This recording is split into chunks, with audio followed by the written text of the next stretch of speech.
Hi hello ಎಲ್ಲರಿಗೂ ನಮಸ್ಕಾರ. ಎಲ್ಲ ಹೆಂಗಿದ್ದೀರಾ? ನಾನಂತೂ ತುಂಬ ಚೆನ್ನಾಗಿದ್ದೀನಿ. ಹೋಪ್ ನೀವೆಲ್ಲ ಚೆನ್ನಾಗಿದ್ದೀರಾ ಅಂತ ಅಂದ್ಕೊಂಡಿದ್ದೀನಿ.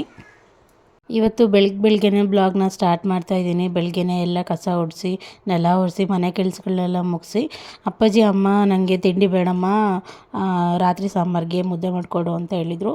ಅದಕ್ಕೆ ಅವರಿಬ್ಬರಿಗೆ ಮುದ್ದೆ ಮಾಡ್ತಾಯಿದ್ದೀನಿ. ಮುದ್ದೆ ಮಾಡಿ ಮಕ್ಕಳಿಗಿಬ್ಬರಿಗೂ ಸ್ನಾನ ಮಾಡಿಸ್ಬಿಟ್ಟು ಅವ್ರನ್ನ ರೆಡಿ ಮಾಡೋದೇ ಒಂದು ಸಾಹಸ. ಮಾತೇ ಕೇಳಲ್ಲ ಅಂತಾರೆ. ಅವರಿಬ್ರಿಗೆ ಸ್ನಾನ ಮಾಡಿಸೋಷ್ಟೊತ್ತಿಗೆ ಫುಲ್ ಸಾಕಾಗೋಗುತ್ತೆ. ಫಸ್ಟಿಗೆ ಅವಳಿಗೆ ಸ್ನಾನ ಮಾಡಿಸ್ಬಿಟ್ಟು ಫಸ್ಟ್ ಅವಳು ರೆಡಿ ಮಾಡಿಬಿಟ್ರೆ ಅರ್ಧ ಕೆಲಸ ಮುಗೀತದೆ ಅಂತ ಫಸ್ಟ್ ಅವಳಿಗೆ ಸ್ನಾನ ಮಾಡಿಸ್ತೀನಿ. ಅವಳಿಗೆ ಸ್ನಾನ ಮಾಡಿಸ್ಬಿಟ್ಟು ಅವಳು ರೆಡಿ ಮಾಡಿದೆ. ಅವಳು ರೆಡಿ ಮಾಡಿ ನೆಕ್ಸ್ಟ್ ಅವನ್ನ ಕರ್ಕೊಂಡೋಗಿ ಪಾಪನ ಸ್ನಾನ ಮಾಡಿಸ್ದೆ. ಅವನಂತರೂ ಒಂದತ್ರ ಸುಮ್ಮನೆ ನಿಲ್ಲೋದೇ ಇಲ್ಲ. ಸ್ನಾನ ಹೆಂಗೆ ಮಾಡಿಸ್ಬಿಡ್ಬೋದು, ಬಟ್ಟೆ ಹಾಕೋದು ತುಂಬ ಕಷ್ಟ. ನನ್ನನ್ನೇ ಆಟ ಆಡಿಸ್ತಾನೆ ಅವನು. ಇವತ್ತೇನು ಎಣ್ಣೆ ಹಚ್ಚಿ ಸ್ನಾನ ಮಾಡಿಸ್ಲಿಲ್ಲ ಅವನಿಗೆ. ವಾರದಲ್ಲಿ 1-2-3 ಸಲ ಅಷ್ಟೇ ಎಣ್ಣೆ ಹಚ್ಚಿ ಸ್ನಾನ ಮಾಡಿಸ್ತೀನಿ. ಹಂಗೆ ಇವತ್ತು ಸ್ನಾನ ಮಾಡಿಸ್ಬಿಟ್ಟು ಅವನ್ನ ರೆಡಿ ಮಾಡಿದೆ. ಅಷ್ಟರೊಳಗೆ ಇವಳು ಸ್ಟಾರ್ಟ್ ಆಯಿತು. ಅವ್ನಿಗೆ ಕೂದಲೇ ಇಲ್ಲ ತಲೆಯಲ್ಲಿ.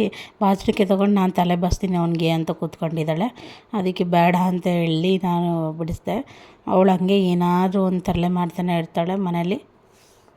ಈ ಮಕ್ಕಳು ನಡೆಯೋದಂದರೆ ಏನು ಸುಲಭದ ಕೆಲಸ ಅಲ್ಲ, ಭಾಳ ದೊಡ್ಡ ಕೆಲಸ ಅನಿಸುತ್ತೆ. ಅವ್ರು ನಡೆಯೋ ಅಷ್ಟೊತ್ತಿಗೆ ಫುಲ್ ಸಾಕಾಗೋಗುತ್ತೆ. ಒಂದೊಂದು ಸಲ ಅನಿಸುತ್ತೆ ಇಷ್ಟೆಲ್ಲ ಕೆಲಸ ಮಾಡಿದರೂ ನಾವು ಸಣ್ಣನೇ ಆಗಲ್ಲ ಏನಕ್ಕೆ ಅಂತ.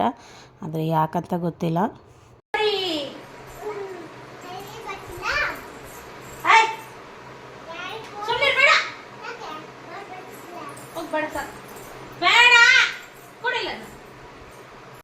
ಅಪ್ಪಾಜಿ ಅಮ್ಮಂಗೆ ಮುದ್ದೆ ಮಾಡಿಟ್ಟು ಮಕ್ಕಳಿಗೆ ಅವಲಕ್ಕಿ ಮಾಡೋಣ, ಬಿಸಿ ಅವಲಕ್ಕಿ ತಿನ್ಸೋಣ ಅಂತ ಹೇಳ್ಬಿಟ್ಟು ಅವಲಕ್ಕಿ ಮಾಡ್ತಾಯಿದ್ದೀನಿ. ತರಕಾರಿ ಎಲ್ಲ ಹೆಚ್ಕೊಬಿಟ್ಟು ಅವಲಕ್ಕಿ ಮಾಡಿದೆ. ಇತ್ತೀಚೆಗಂತೂ ಯಾಕೋ ದೋಸೆ ಇಡ್ಲಿ ಏನು ತಿಂಡಿ ಮಾಡೋಕ್ಕೆ ಆಗ್ತಾಯಿಲ್ಲ. ತಿಂಡಿ ಮಾಡಿಬಿಟ್ಟು ಮಕ್ಕಳಿಗೆ ತಿಂಡಿ ತಿನ್ನಿಸಿದೆ. ಅದರಲ್ಲೂ ಅವಳಿದ್ದಾಳಲ್ಲ, ಅವಳಿಗೆ ಎಲ್ಲಾದರೂ ಅವಳು ಹಿಂದಿಂದನೇ ಹೋಗಿ ತಿಂಡಿ ತಿನ್ನಿಸ್ಬೇಕು. ತಿನ್ನಿಸಿಲ್ಲ ಅಂತಂದರೆ ಅದೇ ಒಂದು ನೆಪ ಮಾಡ್ಕೊಂಡು ಸಿಕ್ಕಿದೆ ಚಾನ್ಸ್ ಅಂತ ಹಂಗೆ ಸ್ಕೂಲಿಗೆ ಓಡ್ತಿರ್ತಾಳೆ ನಮ್ಮ ಅಮ್ಮನ ಜೊತೆಗೆ. ಅಮ್ಮನೂ ಪೂಜೆ ಮಾಡ್ತಾಯಿದ್ರು. ಪೂಜೆ ಮಾಡಿ ಅವರು ತಿಂಡಿ ತಿಂದರು. ಮಕ್ಕಳನ್ನ ಶಾಲೆ ಕಳಿಸಿದ್ರೆ ದಿನ ಒಂದೊಂದು ಹೊಸದೇನಾದರೂ ಕಲ್ತ್ಕೊಂಬರ್ತಾ ಇರ್ತಾರಲ್ಲ. ನನ್ನ ಮಗಳು ನೋಡಿ ಆ ಕಣ್ಣನ್ನ ಹಿಂಗೆ ಕೊಳ್ರು ಮಾಡ್ತಾರಲ್ಲ, ಆ ಥರ ಎಲ್ಲ ಮಾಡೋದನ್ನ ಕಲ್ತ್ಕೊಂಬಂದ್ಬಿಟ್ಟಿದ್ದಾಳೆ ಸ್ಕೂಲಲ್ಲಿ. ಹೆಂಗೆ ಮಾಡ್ತಿದ್ದಾಳೆ ತಮ್ಮ ಬಿಬ್ಬಾ ಎಲ್ಲಿ ಓಯ್ ಇಲ್ಲಿ ಏಯ್ ಇಲ್ಲಿ ಮಾಡು, ಇಲ್ಲಿ ನರಿ ಮಾಡಿ ತೋರಿಸು, ಇಲ್ಲಿ ತೋರಿಸು ಏನು ಓಯ್. ಸ್ಕೂಲಿಗೆ ಹೋಗೋ ಮಕ್ಕಳು ದಿನ ಹೊಸದೇನಾದ್ರು ಕಲ್ತ್ಕೊಂಬರ್ತಾರೆ ಅಂತಾರಲ್ಲ. ಇವಳು ಆ್ಯಕ್ಟಿಂಗ್ ಕ್ಲಾಸಿಗೆ ಹೋಗಿದ್ಲು ಅನಿಸುತ್ತೆ, ಆ್ಯಕ್ಟಿಂಗ್ ಕಲ್ತ್ಕೊಂಬಂದಿದ್ದಾಳೆ. ಅಮ್ಮ ವಿಭಾ ಸ್ಕೂಲಿಗೆ ಹೊರಟ ಮೇಲೆ ನನ್ನ ಮಗ ಆಟಾಡ್ತಾ ಇದ್ದ. ಅವನು ಆಟಾಡೋದಂದರೆ ಏನಂದರೆ ಎಲ್ಲ ಸೋಫಾ ಸೆಟ್ ಕವರ್ಗಳನ್ನ ಮತ್ತು ಸೋಫಾ ಸೆಟ್ ದಿಂಬುಗಳನ್ನ ಅಷ್ಟು ತೆಗೆದು ಕೆಳಗೆ ಹಾಕಿ ಆಟಾಡ್ತಾನೆ. ದಿನಕ್ಕೆ ಏನಿಲ್ಲ ಅಂದರೂ 4-5 ಸಲ ನಾನು ದಿಂಬುಗಳನ್ನ ಇಟ್ಬಿಟ್ಟು ಅದ್ರ ಮೇಲೆ ಕವರ್ಗಳೆಲ್ಲ ಉಚ್ಚಬೇಕು ಅವನ ಕಾಲದಲ್ಲಿ.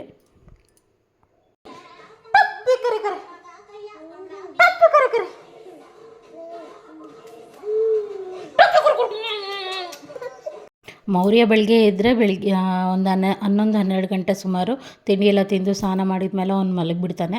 ಅವ್ನು ಮಲಗಿದ್ದ. ಅದಕ್ಕೆ ಸ್ವಲ್ಪ ಬಟ್ಟೆಗಳನ್ನೆಲ್ಲ ವಾಷಿಂಗ್ ಮಿಷಿನ್ಗೆ ಹಾಕೋಣ ಅಂತ ಹೇಳ್ಬಿಟ್ಟು ಎಲ್ಲ ಬಟ್ಟೆಗಳನ್ನ ವಾಷಿಂಗ್ ಮಿಷಿನ್ಗೆ ಹಾಕಿದೆ. ಆಮೇಲೆ ನನ್ನ ತಂಗಿ ಒಂದು ಫಂಕ್ಷನ್ ಇದೆ ಅಂತ ಹೇಳ್ಬಿಟ್ಟು ಬೆಂಗಳೂರಿಂದ ಬಂದಿದ್ಲು, ಮದುವೆ ಇದೆ ಅಂತ ಹೇಳ್ಬಿಟ್ಟು. ಸಂಜೆ ನನ್ನ ತಮ್ಮ ಹೋಗಿ ಅವಳನ್ನ ಕರ್ಕೊಂಬಂದೆ. ಸಂಜೆ ಕರ್ಕೊಂಬಂದ್ಮೇಲೆ ಅವ್ರ ಮಗಳು ಬಂದಿದ್ಲಲ್ಲ, ಅವಳು ಇವರಿಬ್ಬರು 3 ಜನ ಆಗಿಬಿಟ್ರಾ. ಏನು ಫುಲ್ ಜೋರಾಗಿ ಆಟ ಆಡ್ತಾಯಿದ್ರು. ಮಕ್ಕಳಿಗೆ ಯಾರಾದರೂ ಬೇರೆ ಹೊಸಬ್ರು ಮಕ್ಕಳು ಸಿಕ್ಬಿಟ್ರೆ ಅಂದರೂ ಫುಲ್ ಖುಷಿಯಲ್ಲಿ ಆಟ ಆಡ್ತಿರ್ತಾರೆ.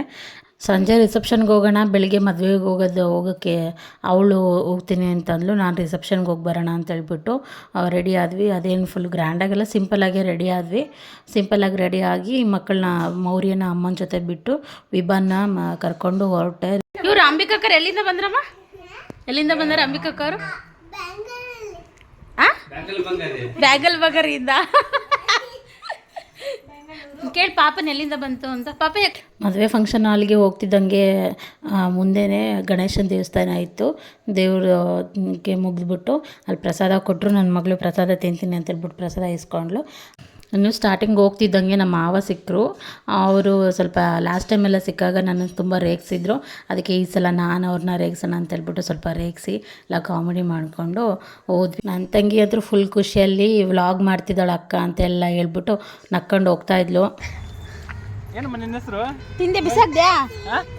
ಏನಮ್ಮ? ನನ್ನ ಮಗಳದು ನಂದು ಇಬ್ಬರದು ಸೇಮ್ ಮ್ಯಾಚಿಂಗ್ ಕಲರ್ ಮ್ಯಾಚಿಂಗ್ ಆಗಿಬಿಟ್ಟಿತ್ತು. ಅವಳದು ನನ್ನ ತಂಗಿ ಪಾಪದು ನಂದು ಅವಳದು ಮೂವರದು ಸೇಮ್ ಒಂದೇ ಥರ ಕಲರ್ ಮ್ಯಾಚಿಂಗ್ ಆಗ್ತಾಯಿತ್ತು ಡ್ರೆಸ್ದು. ಆಮೇಲೆ ಅಲ್ಲೆಲ್ಲ ಗೊಂಬೆಗಳೆಲ್ಲ ಡ್ಯಾನ್ಸ್ ಮಾಡ್ತಿತ್ತಲ್ಲ, ನನ್ನ ಮಗಳಿಗಂತೂ ಫುಲ್ ಖುಷಿ. ನೋಡ್ತಾ ಇದ್ಲು. ಹೋಗಿ ಡ್ಯಾನ್ಸ್ ಮಾಡೋ ಅಂದೆ, ಬಟ್ ಅವಳು ಮಾಡಲಿಲ್ಲ, ಭಾಳ ಜನ ಇದ್ರಲ್ಲ ಅದಕ್ಕೆ. ಅವಳಿಗಂತೂ ಫುಲ್ ಖುಷಿ. ಹಿಂಗೆಲ್ಲ ಹೊರಗಡೆ ಕರ್ಕೊಂಬಂದರೆ ಎಲ್ಲರೂ ಸುತ್ತಾಡಿಸಿದ್ರೆ ಆರಾಮಾಗಿರ್ತಾಳೆ ತಿನ್ಕೊಂಡು. ಆಮೇಲೆ ಫೈನಲಿ ಹುಡ್ಗ ಹುಡ್ಗಿಗೆ ವೆಯ್ಟ್ ಮಾಡ್ತಾಯಿದ್ವಿ. ಅವರು ಎಂಟ್ರಿ ಕೊಟ್ಟರು, ಹುಡ್ಗ ಹುಡ್ಗಿನೂ. ಆಮೇಲೆ ಫುಲ್ ರಶ್ ಇರುತ್ತಲ್ವ, ಅದಕ್ಕೆ ಫಸ್ಟ್ ಹೋಗಿ ಊಟ ಮಾಡೋಣ ಅಂತ ಹೇಳ್ಬಿಟ್ಟು ಹೋಗಿ ಸರಿಯಾಗಿ ತಿನ್ಕೊಂಡು ಬಂದ್ವಿ. ಬಂದಾದಮೇಲೆ ಹುಡ್ಗ ಹುಡ್ಗಿನ ಮಾತಾಡಿಸಿ ಒಂದೆರಡು ಫೋಟೋ ತಕ್ಕೊಂಡು ಮನೆಗೆ ಬಂದ್ವಿ. ಈ ವಿಡಿಯೋ ಇಷ್ಟ ಆಗಿದರೆ ಪ್ಲೀಸ್ ಒಂದು ಲೈಕ್ ಮಾಡಿ. ಯಾರೆಲ್ಲ ಇನ್ನೂ ಸಬ್ಸ್ಕ್ರೈಬ್ ಮಾಡ್ಕೊಳ್ದೆ ವೀಡಿಯೋಸ್ ನೋಡ್ತಿದ್ದೀರಲ್ಲ, ಪ್ಲೀಸ್ ಸಬ್ಸ್ಕ್ರೈಬ್ ಮಾಡ್ಕೊಳ್ಳಿ.